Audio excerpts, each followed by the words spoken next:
Welcome to Tripura Info News Update. Due to the inhuman negligence of the Punjab National Bank authorities, a widowed old woman has been deprived of receiving family pension for 3 years.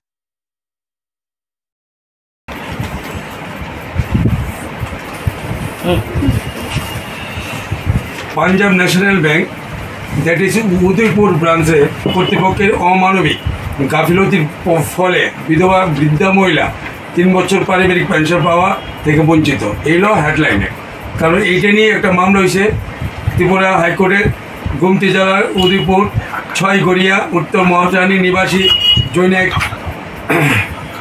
Lalit মোহন গোস্বামী ত্রিপুরা সরকারি PWD RNB দপ্তরে senior helper পদে কর্মরত থাকিয়া চাকরি বয়সীমা অতিক্রম এর 1 March 2006 সনের অবসর গ্রহণ করার পর ললিত মোহন গোস্বামীর নামে পেনশন বুক ইস্যু করা হয়, যার নাম্বার সাসেন্সাস এবং ওই পেনশন বুকে মূল তৎকালীন UBI ব্যাংকের উদয়পুর শাখায় স্বামী শ্রী ললিত গোস্বামী ও গীতা গোস্বামী 28 মার্চ 2006 তারিখে যৌথ নামে একটি SBI অ্যাকাউন্ট খুলে নিয়মিতভাবে তাদের মাসিক পেনশন তুলতেন। টাকা তোলার প্রথা ছিল আইদার অর সার্ভাইভার।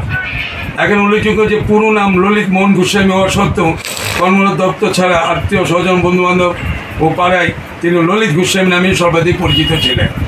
তার Aadhaar card, PAN card, ration card, voter ID card, marriage registration certificate ইত্যাদি ললিত গোস্বামী নামেই নথিভুক্ত হয়। ললিত গোস্বামী জীবিত অবস্থায় 6 সেপ্টেম্বর 2013 তারিখের এফিডেভিটের দ্বারা সম্পর্কিত বিভিন্ন অফিসে অবগত করেন যে ললিত মোহন গোস্বামী ও ললিত গোস্বামী একই ব্যক্তি। পরবর্তী সময় 2021 সনে UBI bank, Punjab national bank এর সাথে একত্রীকরণ হওয়ার পরেও এখন নম্বর ও নামের কোনোরূপ পরিবর্তন হয় নাই।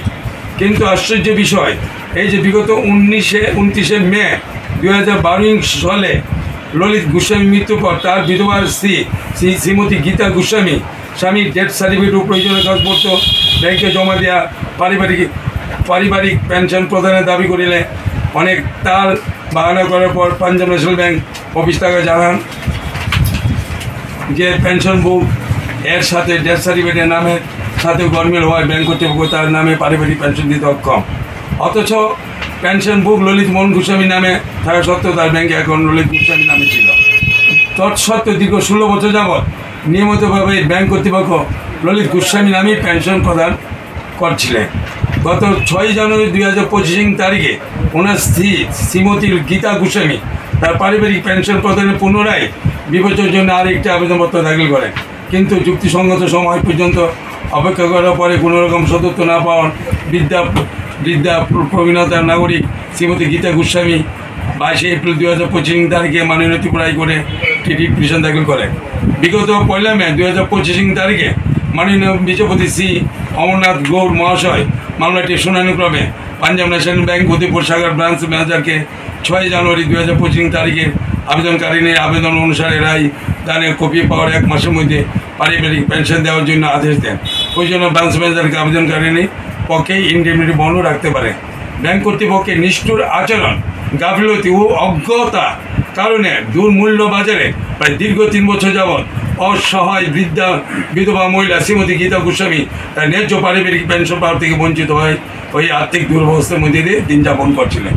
এই একটা মামলাতে রীতিমতো সাংঘাতিক ব্যাপার হয়েছে। 3 বছর এই মহিলা ঘরে ঘরে গেছেন, অনেকের কাছে গেছেন বুদ্ধির জন্য, কেউ ওনাকে সব উত্তর দেয়নি।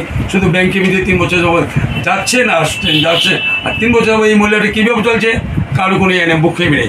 আর ব্যাংক অফিসাররা গেলে বলে আমরা হেড অফিসে পাঠাইছি, এইভাবে 3 বছর যাবৎ চলছে।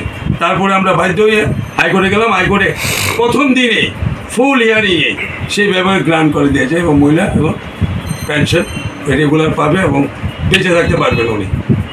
এই নেমটা নেই বলে আমাদেরকে পেনশন দিচ্ছে না। প্রচুর পরিমাণে ব্যাংকের লয়ারও আছে, কিন্তু ব্যাংকের লয়ার কী ধরনের অ্যাডভাইস দেয় ব্যাংকের অফিসারদেরকে আমার ঠিক জানা নেই। যারা এই ধরনের প্রতারণায় ভুগছেন, আপনি আইনি একজন অ্যাডভোকেট হিসেবে তাদেরকে কী পরামর্শ দেবেন? এই মামলাতে যেভাবে পরামর্শ দিয়েছি সেভাবে দেবো। আইনটা তো সবার জন্য সমান।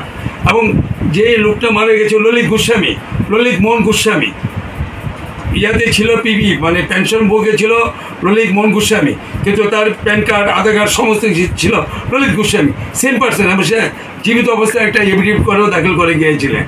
তাহলে সেটার মধ্যে কোনো ব্যাপার নাই, তাহলে ব্যাংক তো ইজিভাবে টাকা দিতে পারতেন। একটা ইনএটি বন্ডে এই ব্যাংক তো এইগুলি করেনি। ব্যাংক গাফিলতি, অজ্ঞতা, ব্যাংক কিছুই আইন জানে না, বুঝে না। অথচ ব্যাংকের লয়ার আছে, প্রতিটা ব্যাংকেরই লয়ার আছে, এবং গুড লয়ারের পরামর্শ দিলে আজকে এই জিনিসটা হয় না। মহিলা 3 বছর যাবৎ ঘরে ঘরে ঘরে ঘরে গেছেন এবং ঘুরছেন, এবং পলিটিক্যাল লিডারের কাছেও গেছেন, সবাই একই কথা বলে হবে হবে হবে, কিন্তু কেউ আর ধারস্থ করতে বলেনি যে হাইকোর্ট আছে, হাইকোর্টে চলে যান। মানুষ অসহায়, মানুষ যাবে কোথায় যদি আমরা যদি লয়ারও যদি সঠিক মতো যদি আমরা না অ্যাডভাইস দিই। ব্যাংকেরও লয়ার আছে, প্রতিটা ব্যাংকেরই ইন্ডিভিজুয়াল লয়ার আছে, লয়ারের কাছে নিশ্চয়ই ফাইল পাঠিয়েছে, লয়ারও সে ভেবে দেয়নি অ্যাডভাইস, সেখানে এই মহিলা 3 বছর যাবৎ ঘুরছে। Subscribe to Tripura Info and press the bell icon so that you never miss any latest updates and news on Tripura.